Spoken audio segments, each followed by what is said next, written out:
Was that actually on? Well, no, it was. Well, it felt good to hold it. Yeah. Can you hear me in the back? Okay, I don't need that. Thanks.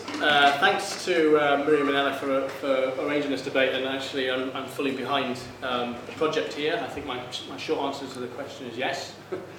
We should be divesting as a university, as a member of the University Senate. I hope we can find every means possible to try and push that agenda both through the student body and the university body.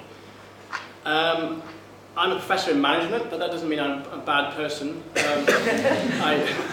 My research area and interests really are about trying to find alternative ways of doing the economy that I think are more democratic, that begin to rethink issues of ownership, that begin to challenge the private ownership of the economy. And by private ownership, we're not talking about small firms, we're talking about corporate domination of the economy. And my work is geared towards challenging that. And I've also done a lot of work over the years on the oil industry. I lived in Aberdeen for 6 years, which is a very interesting place to be. On the one hand, it's a very wealthy place, but on the other hand, it has, like Glasgow, huge inequalities as a city, and I think that's not said enough. Patrick stole my thunder a little bit by talking about the other events going on in Aberdeen today, but I think it's important to focus on that, because I think there's a series of disjunctures between the public rhetoric, aside from people like Nigel Farage and Nigel Lawson. There is, as Patrick said, a huge acceptance in some ways amongst the political elite that climate change is here. There's also an acceptance amongst most academics. Almost everybody I know doesn't doubt that climate change is happening, global warming is happening, and we need to do something about it. But it's amazing how many of my colleagues across the university don't, if you like, put their research agendas where perhaps their politics and understanding should be in actually moving away from some of the companies that do the kinds of things that are ruining our planet.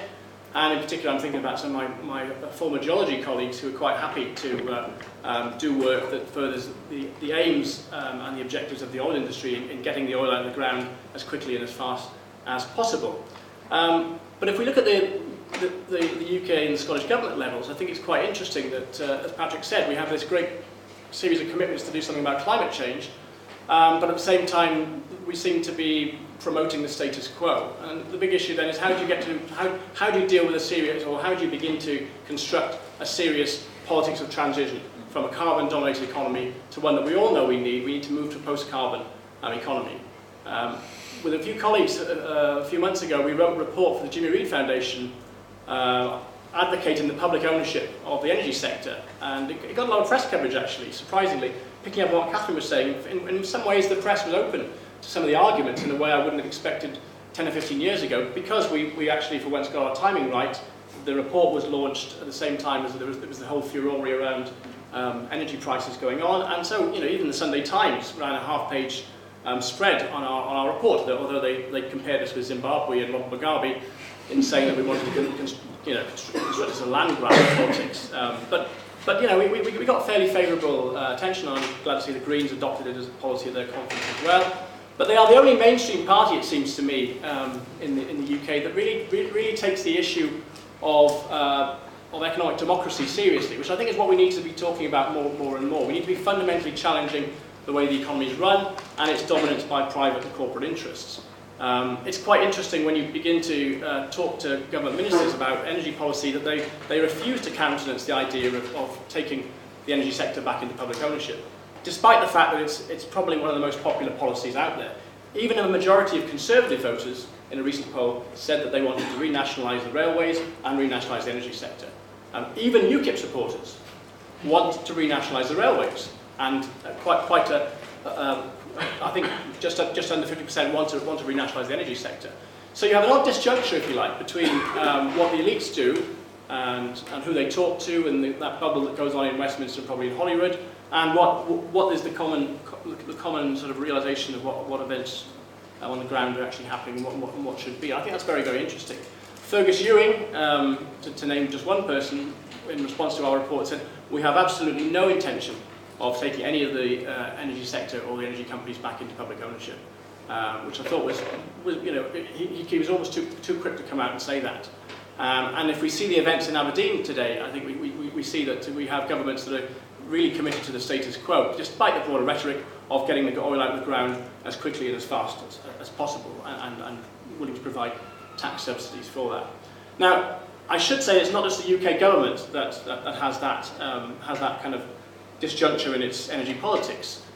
Norway is often held up as a progressive role model for energy and for democratic politics more generally, but even Norway has a very, very strong commitment to exploiting as much North Sea oil as it can. It kind of deals with ethical issues by carbon offsets, by development money in the global south to produce biofuels and so on, while still believing it can get away with business as usual in terms of its own oil model. Even Denmark, which I've written about quite a lot in terms of its renewable wind revolution, which was a remarkable phenomenon, but even Denmark has a state oil company that behaves much as the rest of the multinational oil industry behaves. And there's been a big public outcry in the last few months because the state oil company in Denmark has just sold, I think about a quarter, 25% share to Goldman Sachs, which tells you a lot of what you need to know about the interests behind oil and energy politics. So I think in these circumstances, it's right that we redouble our efforts in spotlighting the role of the major energy companies as the major actors in the battle of climate change politics and climate change denial. And it's not just their everyday practices in terms of exploiting and extracting oil. It's the kind of the right-wing think tanks, particularly in America, that they fund. The whole climate change denial discourse is underpinned by particularly oil companies like Exxon, which spend millions and millions of dollars a week in basically funding climate change denial, which is why these issues get into the media attention all the time. Now, a few years ago, there was some talk that major oil companies might actually shift their focus to become more concerned with developing renewables. Some of you might even remember BP tried to rebrand itself Beyond Petroleum in 2000, and they came up with some they came up with a statement that they were basically producing a new global brand, and I'll read you the quote because it's quite amusing. With a new mark, a sunburst of green, yellow and white symbolising dynamic energy in all its forms. And the group announced in a press release that it wanted to retain the BP name because of its recognition around the world and because it stood for the new company's aspirations. Better people, better products, big picture, beyond petroleum. So that was 2000, and we all know what happened subsequently. But I think beyond that kind of media, the sort of media dynamics of what the oil companies do, we've got to also appreciate their practices. They've been disinvesting from research and development actively for the best part of 30 years, not just disinvesting from R&D in oil and gas, but also from renewable energy generally. BP closed down its alternative energy headquarters in London in 2009, and it closed its solar operations in Spain just last year, I think. So even the slightly more progressive aspects of these corporations, and I think you've got to realise there are probably people in these corporations that are progressive, as much as I hate to say it. But even the progressive side of these corporations gets squeezed by the realities of profits and yield for shareholders. And the oil industry as a whole has a very bad record in terms of R&D. It spends less than 1% of its revenues on R&D compared to 15 or 20% that you would find in some of the other industries. So it's as I say, there's a whole series of ways in which the oil companies are culpable for the current sort of situation we find ourselves in. So I think against this background, to come back to the university, it's important that we begin to take much more direct action in terms of confronting oil companies and trying to think of ways in which we can change the governance structures, we can challenge the governance structures, the institutional structures, the organisational structures that are at the heart of the oil industry and its kind of modus operandi, as it were. So I think campaigns like this are exactly what we should be doing. We should be encouraging universities to disinvest. I hadn't realised 18 million was the figure quoted earlier. That okay, it's a drop in the ocean, but I think symbolically it would be a huge step if we could do that. I've been involved in other campaigns. The university's pension scheme, the USS scheme, for quite a number of years had an ethics for USS campaign, which has again encouraged disinvestment from fossil fuels. That pension fund was also involved in the campaign against the tar sands development in Alberta in Canada. So there are these things going on, and actually we do have a lot more power as citizens, as workers, as employees, then we often don't perhaps realise how much latent power we actually have when it comes to these issues. I've also been involved in a foundation called the Urban Studies Foundation, where it's a small foundation, but one of the things we did, the first thing we did when we set up our foundation was we came up with an ethical protocol about the companies we wouldn't invest in. And again, it was a decision not to invest in anything that was involved in carbon extraction. So these are sort of small ways in which we can begin to build up a bigger picture.